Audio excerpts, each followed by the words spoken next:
ભારતીય બજારો માટે આજે પણ સંકેતો સારા. એફઆઈએસની કેશમાં ખરીદારી, નેટ શોર્ટ પણ ઓછા થયા. ગિફ્ટ નિફ્ટીમાં મામૂલી તેજી તો એશિયામાં પણ મજબૂતી. ગઈકાલે અમેરિકામાં મજબૂત ક્લોઝિંગ.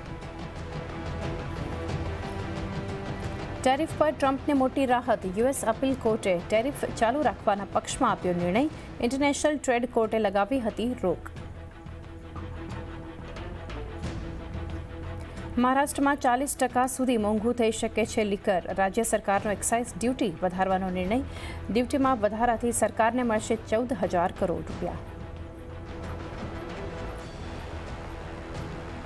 એબી કેપિટલમાં આજે થઈ શકે છે 800 કરોડની બ્લોક ડીલ. એડવન્ટ વેચી શકે છે 1%થી વધુની હિસ્સેદારી.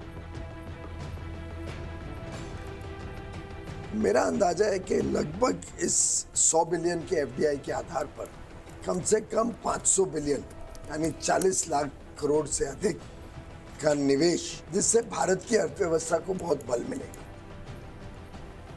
અને ભારત માટે ફ્રી ટ્રેડ એગ્રીમેન્ટથી ઇકોનોમીને મળશે બૂસ્ટ. સીએનબીસી આવાસ સાથે એક્સક્લુઝિવ વાતચીતમાં બોલ્યા વાણિજ્ય મંત્રી પિયુષ ગોયલ. ભારતમાં થશે 40 લાખ કરોડનું રોકાણ, 50 લાખ લોકોને મળશે રોજગાર.